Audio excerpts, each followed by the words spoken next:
បាទតាលំហាត់លំហាត់លំហាត់ណាអ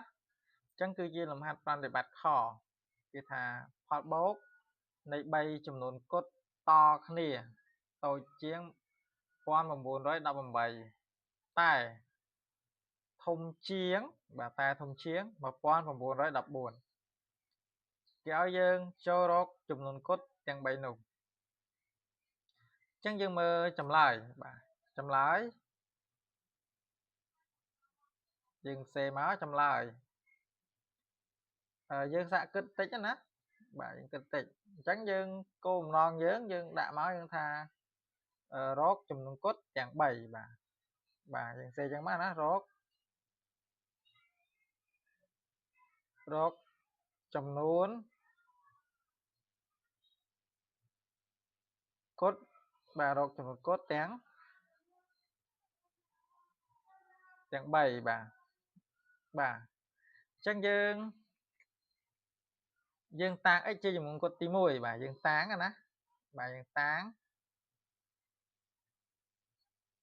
x ជាចំនួនបាទជាចំនួនគត់ទី1បាទ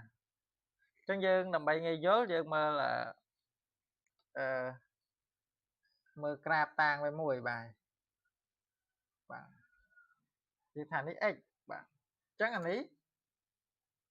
x ព្រីមបាទអញ្ចឹងបើថាកន្លែងនេះគឺខ្ញុំថាកន្លែងនេះគឺ x បាទកន្លែងនេះ x អញ្ចឹងចំនួនគត់បន្ទាប់ពី x គឺយើងត្រូវថែ1បាទយើងគឺ x បូក1ណាហើយបន្ទាប់ពី x បូក1គឺ x បូក2បាទហេតុអីបានអញ្ចឹង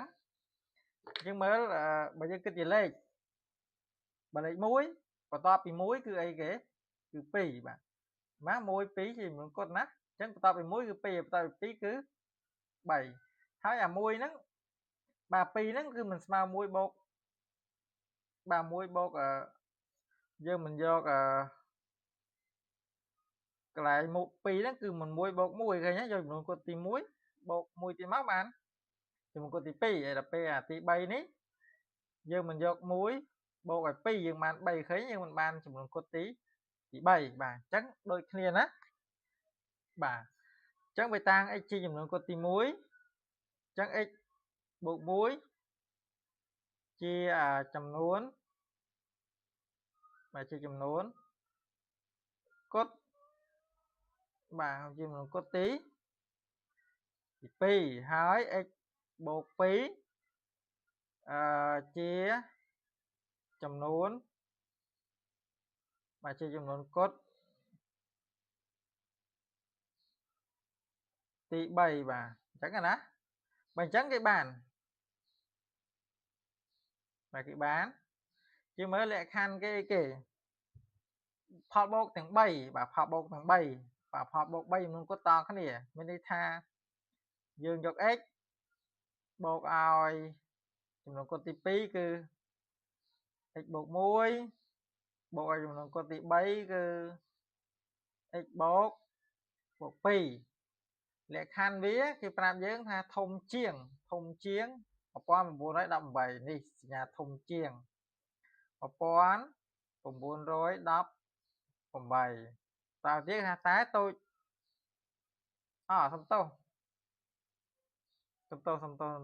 កន្លែងខ្ញុំខុសណានេះគេប្រាប់តូចជាង1918ជាងដាក់មកដាក់សញ្ញាតូចខុសសញ្ញាណាតូចជាង1918តែធំជាង1914នេះដាក់មកនេះឃើញធំជាង1914បាទឃើញទេអញ្ចឹងលក្ខខណ្ឌវាណាអញ្ចឹងបើយើងសរសេរ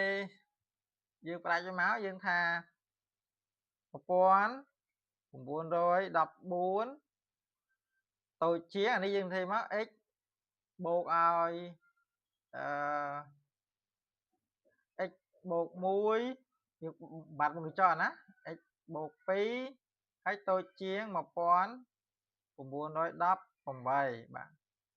ញ្ចឹង1914បាទតូចជាង អានេះ x បូក x ចំនួន3ដងគឺយើងបាន 3x បាទ 3x ហើយ1បូក2គឺបូកឲ្យ3តូចជាង1918បាទហើយយើងសេរួមណាអញ្ចឹងបើយើងចង់សេជាប្រព័ន្ធវិស្ម័យការក៏បានដែរគឺយើងសេថាទី1គឺ 3x បូក3ហ្នឹងវាធំជាងនេះធំជាង1914ណាយើងសេអញ្ចេះក៏បានយើងដាក់ថាសមីការ1ឬក៏យើងសេថា 3x បូក3ហ្នឹងតូចជាង1918សេអញ្ចេះក៏បានយើងដាក់ថាសមីការ2បាទហើយយើងយកមួយមកដោះស្រាយមកណាយើងយកមួយមកគឺតាមសមីការ1វិសមីការ1គឺ 3x បូកឲ្យ3ធំជាង1914បាទយើងបោះ3មកខាងស្ដាំមកយើងបាន 3x ធំជាង1914ដកឲ្យ3បាទអញ្ចឹង 3x ធំជាង1911បាទអញ្ចឹងបាន x ធំជាងយើងយក1911ចែកឲ្យ3បាទជាងចែកមកឃើញប៉ុន្មានដាក់ប៉ុណ្ណឹងមកណាបាទចែកឲ្យ1911ចែកឲ្យ3យើងបាន637អញ្ចឹងមានន័យថា x យើងធំជាង637បាទអាហ្នឹងទី1យើងទុកសិនណាបាទមួយទៀតយើងយក2មកដោះស្រាយតាមលេខ2បាទតាមសមីការ2នោះគឺវិសមីការទី2 3x បូក3តូចជាង1910យើងដោះ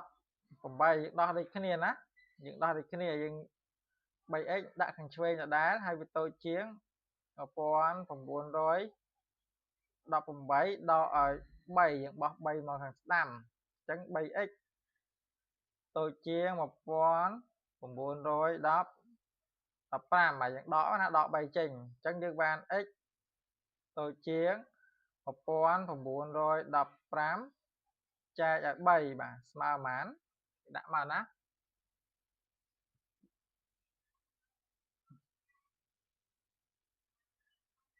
ចឹងដាក់មក1915ចែកឲ្យ3បាទគឺ638.333បាទយើងកាត់ទៅប៉ុណ្ណឹងមកណាយើងចែកឃើញប៉ុណ្ណឹងអញ្ចឹងមានន័យថា x យើងតូចជាង638.333បាទណាអញ្ចឹងដើម្បីរើសតម្លៃ x ស្រួលយើងគូសបន្ទាត់ចំនួនពិតមួយមកហើយយើងដៅលេខបាទឬយើងហៅគូក្រាបណាបាទអញ្ចឹងយើងមើលនេះគឺ x នេះ x ព្រីមបាទចំណុចនេះខ្ញុំដាក់0ដល់នេះមកណា0អញ្ចឹងទី1 x ធំជាង637បាទអញ្ចឹងខ្ញុំឧបមាថាកន្លែងនេះគឺ637បាទអញ្ចឹងធំជាងគឺយើងបើមកចកមកអញ្ចឹងធំជាងយកទៅខាងស្ដាំខាងក្រោយនេះយើងអត់យកទេណាបាទនេះទី1នេះ x ធំជាង637ទី2 x តូចជាងបាទខ្ញុំថាកន្លែងនេះគឺ638.333អញ្ចឹង x តូចជាងអញ្ចឹងអាណាធំជាងយើងអត់យកទេណានេះយើងគូសចោលបាទឥឡូវយើងមើលតើនៅចន្លោះពី637ទៅដល់ 638តាចំនួនគត់គឺមានលេខណាគឺមានតែមួយទេណាគឺមានគឺលេខ638នឹងឯងដែលនៅចន្លោះ637ទៅ638.333ណាអញ្ចឹងយើងនិយាយមកថាយើងសន្និដ្ឋានមកដូចនេះអញ្ចឹងយើងយកយើងដាក់ថាកំណត់យកកំណត់យក x យើងគឺស្មើនឹង638មានន័យថា x ជាចំនួនកុដអញ្ចឹងអាចំនួនផ្សេងទៀតទស្សភាគអត់យកទេណាអញ្ចឹង x យើងគឺយក638ព្រោះ638ហ្នឹងជាចំនួនកុដដែលនៅចន្លោះ637ទៅ638.33បាទអញ្ចឹងអានេះ x ជាចំនួនកុដទី1ហើយអញ្ចឹងដល់ពេលx បូក1គឺវាស្មើនឹង639ហើយណាអញ្ចឹងដល់ពេល x បូកឲ្យ2គឺវាត្រូវស្មើនឹង640បាទ640អញ្ចឹងសន្និដ្ឋានមកដូចនេះចំនួន